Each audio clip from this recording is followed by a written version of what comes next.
L'interview matinale première partie, et ce matin dans notre série de portraits des femmes vigneronnes, je suis en compagnie de Perrine Nègre. Bonjour Perrine. Bonjour. Alors Perrine, on en parlait, on s'est lancé un petit peu avant quand j'essayais d'avoir quelques informations. L'exploitation, la vigne, c'est 24 ans, ça fait 24 ans déjà. C'est une œuvre commune avec ton mari. Oui, exactement. Et la question que je te demandais, et donc que je te repose maintenant, c'est justement, est-ce que la vigne, c'est quelque chose qui t'était un peu destiné, une reprise d'un flambeau, ou c'est une rencontre impromptue en fait? Alors, c'est une création de toutes pièces, parce que moi, je suis originaire du milieu agricole. Mes parents sont agriculteurs, puisqu'à la retraite maintenant. Ils étaient agriculteurs sur de la polyculture et de l'élevage. Et se sont jamais intéressés à la vigne, mais avaient des terres bien exposées sur des plateaux à Dieu-Livol. Donc Dieu-Livol est un petit village perché à 112 mètres d'altitude. C'est haut ça, 112 mètres? Ouais, c'est haut et c'est vrai que c'est des terroirs qui sont de prédilection pour la vigne, parce que on est à l'abri du gel par exemple. Ouais, oui, par exemple, les dernières gelées, nous, on n'a pas eu de dégâts à déplorer. Bon, j'espère que je touche du bois et j'espère que voilà, on va être protégé longtemps. Mais oui, c'est des terres, notamment avec des sous-sols calcaires, belle exposition et avec une belle altitude aussi. Donc il avait ces terres-là, mais lui, il y avait semé du blé. Et en fait, jamais pour lui, il était question de planter de la vigne. Et moi, parallèlement, je faisais des études de comptabilité qui me plaisaient par ailleurs, mais je me suis quand même dit à 20 ans que j'étais vraiment pas sûre quand même de passer ma vie enfermée à faire de la comptabilité, même si le métier me plaisait. Mais bon, quand on est à la campagne, au grand air, c'est... Rester dans un bureau, 6 mètres carrés, open space ou compagnie... Voilà, finalement... Ça manque un peu de soleil, tout ça. Oui, c'est ça. Et d'air. Exactement. Et donc, l'idée a commencé à germer, notamment quand un oncle de passage qui était là et spectateur qui assistait à la conversation nous a dit « Mais c'est quand même dommage de ne pas planter... des vignes, alors que les vignes, il y a 25 ans, ça marchait bien quand même. Le vin de Bordeaux était en pleine explosion. Oui, parce que c'est une appellation Bordeaux, là, ici. Oui, voilà. Ici, on est en appellation Bordeaux. Et il me disait, mais toi, Perrine, pourquoi après tout, tu te lances pas? Et j'avoue que je n'y avais jamais pensé jusqu'à ce qu'il en parle. Alors, j'ai commencé à me renseigner. Déjà, je buvais le vin, je goûtais le vin, mais sans vraiment... m'y intéresser, et puis j'ai commencé ce qui m'a mis le pied à l'étrier en fait, ce qui m'a plu, c'est de faire pousser de la vigne. C'est planter, guider, palisser. C'est une plante fascinante, cette petite liane. C'est ça, exactement.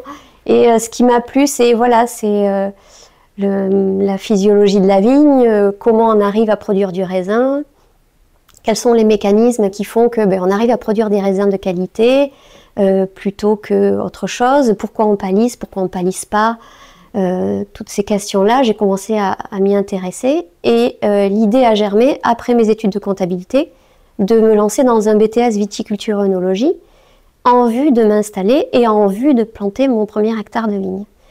Et c'est chose faite 2 ans après, et pour arriver à tout ça, j'ai réalisé mon apprentissage, j'ai réalisé mon BTS viticulture-œnologie par apprentissage. Et ça, c'est vachement important parce qu'en fait, je ne savais pas trop si ça allait me plaire, le métier de la vigne et du vin.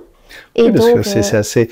En plus, tu parles de cette idée que c'est occuper de la vigne. Moi, je disais ça souvent, j'avais des copains qui disaient « Ouais, mais moi, j'aime pas, je fais du vin. » Je dis « Non, toi, tu fabriques du raisin. Le vin, t'es jamais dans le chai, tu le fais pas, le vin. » Mais c'est un métier qui est quand même... costaud. Oui, oui. C'est engageant physiquement. Oui, parce qu'on peut gratter la terre dans son jardin, faire pousser un pied de vigne. C'est pas comme s'occuper de 4000 pieds par hectare. C'est chouette de tailler, mais quand on passe 3 mois à tailler, au bout d'un moment... Voilà. Et donc, du coup, je me suis lancée dans ces études-là, mais j'ai eu la volonté aussi de le faire par apprentissage pour vraiment voir la réalité. Et j'ai eu la chance immense de tomber sur un maître d'apprentissage qui était passionné, qui m'a communiqué sa passion. Et dans les Côtes de Duras. Est-ce qu'on peut avoir son nom, du coup? Il s'appelle Michel Coutin. Alors Michel Coutin, ouais. bonjour et merci de transmettre. Et donc je suis partie chez la concurrence, puisque dans les Côtes de Duras, juste à côté, sur un vignoble ouvert au monde, puisque les propriétaires étaient anglo-saxons. Et donc là, j'ai pu tout voir de la vigne, de la taille, jusqu'aux vendanges. Et puis après, côté chai, toutes les vinifications, des fermentations, jusqu'à la mise en bouteille.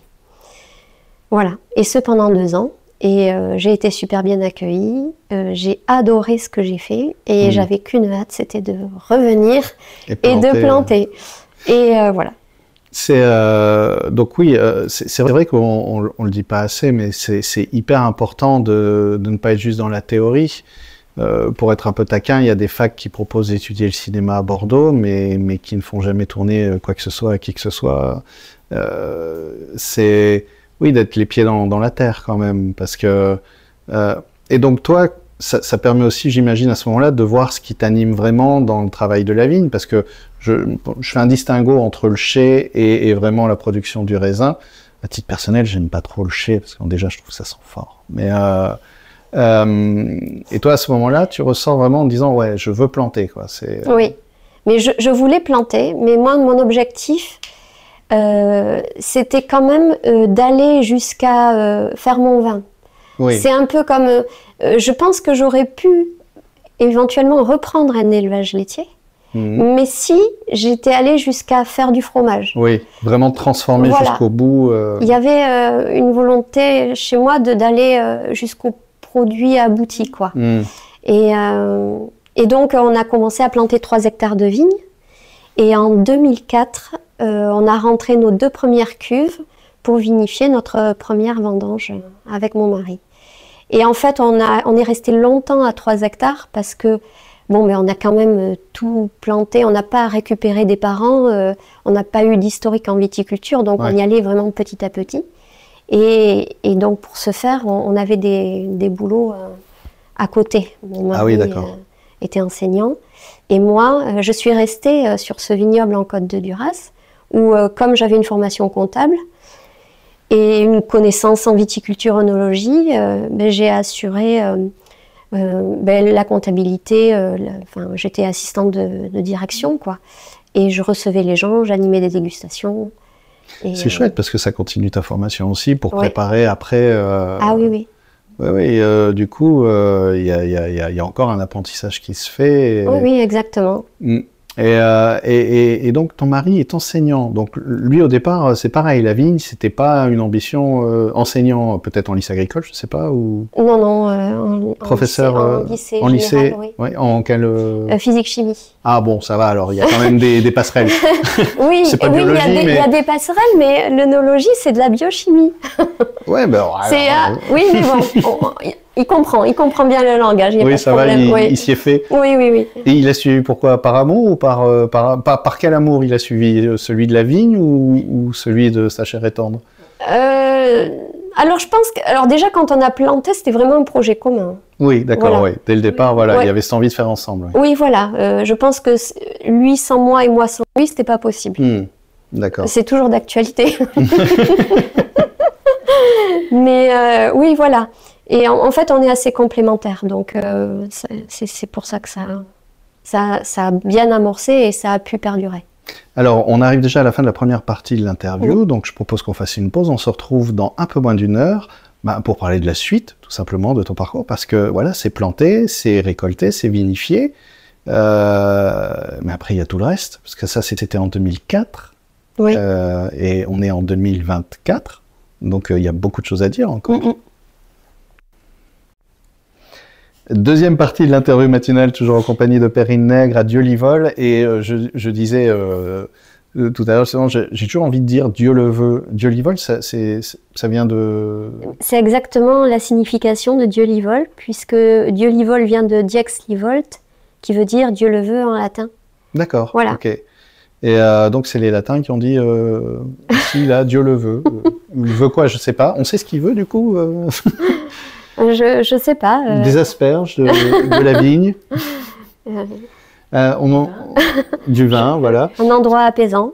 Aussi. Oui, parce qu'on a aussi un monastère bouddhiste à Dieu-Livol. Il y a un monastère bouddhiste. Ah oui, un monastère bouddhiste très populaire. Ah. Oui, nous on a un monastère qui accueille les sœurs des femmes, une communauté de femmes. Et on a, en fait, il y a 3 monastères répartis sur 3 départements différents. Donc celui de Dieu-Livol, le Plum Village. Et après celui à Loubès-Bernac, où je pense que c'est la communauté des hommes. Et après, il y en a un 3e à Ténac, en Dordogne. D'accord. Donc espacé de 15 km les uns des autres. Voilà. Ah. Et justement, le monastère est juste en face de notre chai. Ah. Et si vous étiez venu ce matin, les sœurs et puis les séminaristes, puisqu'ils accueillent des gens pour des séminaires, en fait, font souvent des promenades, voilà, aux alentours. Il s'en passe des choses à Dieu-Livol. Ah oui, oui. En robe safran et tout, oui. Enfin, c'est pour ça qu'il y a une ambiance aussi. C'est pour ça qu'on est si autant relax, de quiétude ici. D'accord. Et alors revenons sur le vin. On en parlait donc du départ. Au départ, c'est donc il n'y a pas de tradition familiale.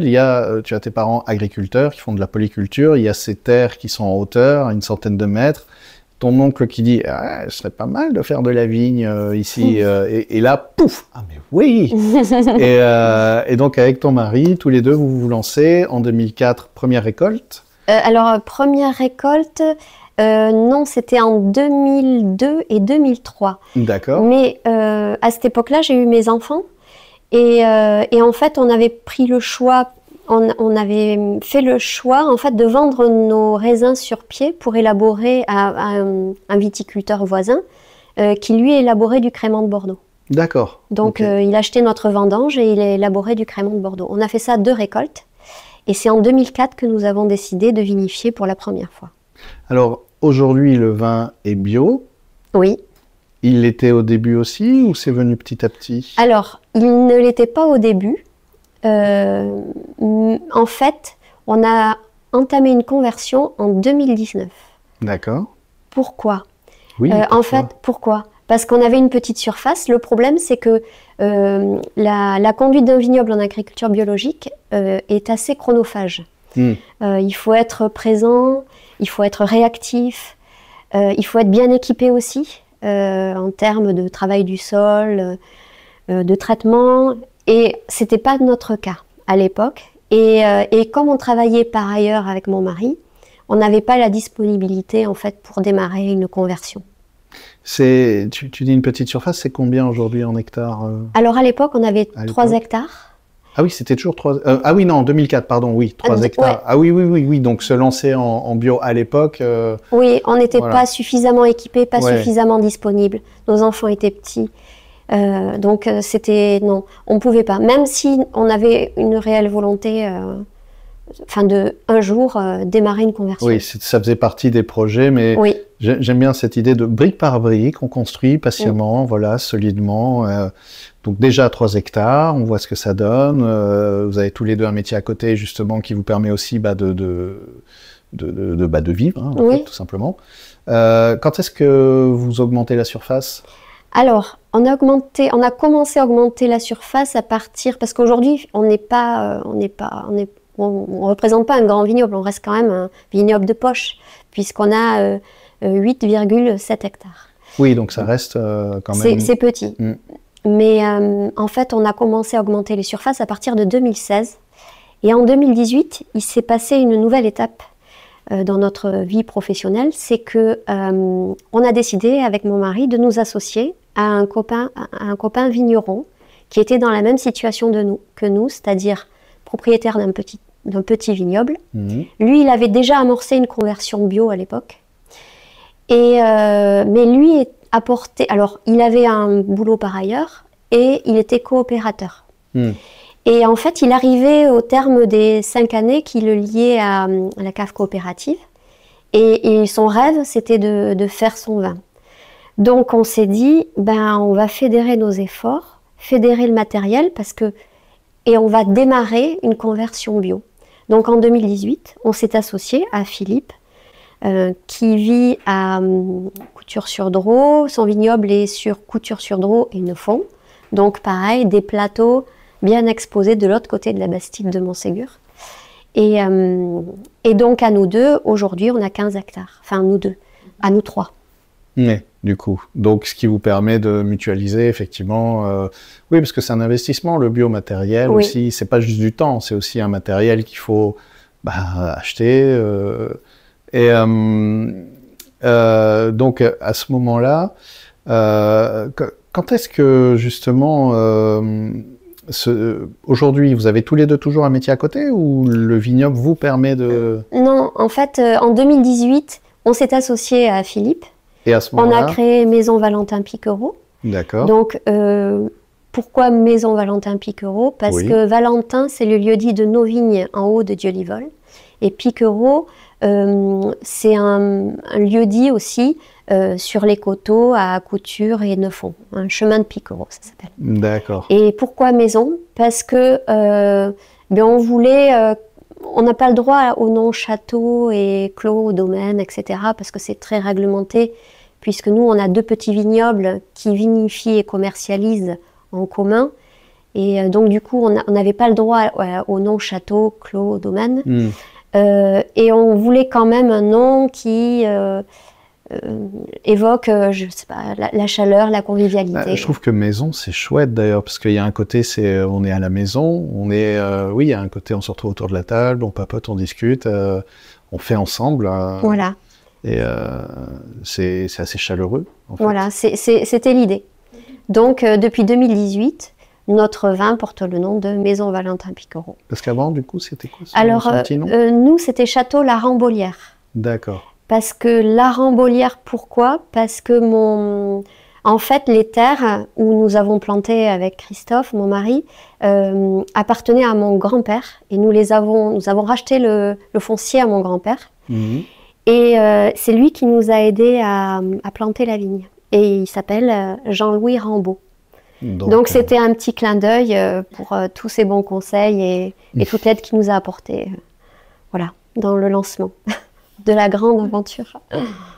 Et le lancement de cette aventure, justement, parce que, bon, je vais essayer d'être un peu taquin, mais gentiment, mais un prof, vraiment, hein, je suis taquin, un prof, une comptable, c'est accueilli comment dans le beau et dynamique secteur viticole? Comment c'était accueilli? Au début, c'était... oui, je pense qu'on a suscité la curiosité quand même. Et puis aussi, il y a 25 ans, les femmes, on trouvait des œnologues et des femmes qui travaillaient dans les chais, mais c'est vrai qu'il n'y en avait pas énormément. Moi, dans ma promo en BTS Viticulture Œnologie à la Tour Blanche, on était 3 en fait. 3 sur une classe de 25. Oui, ça fait... faut se serrer les coudes, là. Voilà, et les profs étaient contents parce qu'il y avait 3 filles, parce que les promotions d'avant, il n'y avait pas de filles. Il n'y avait même pas du tout. Non. Donc c'est vrai que je pense que oui, on a quand même suscité l'interrogation, la curiosité. Mais bon, aujourd'hui, 25 ans après, on est toujours là, donc... Oui, par la force des choses, on se dit, oui. Bon, finalement... Ils savent ce qu'ils font. Oui, voilà. Sinon, ils ne seraient plus là.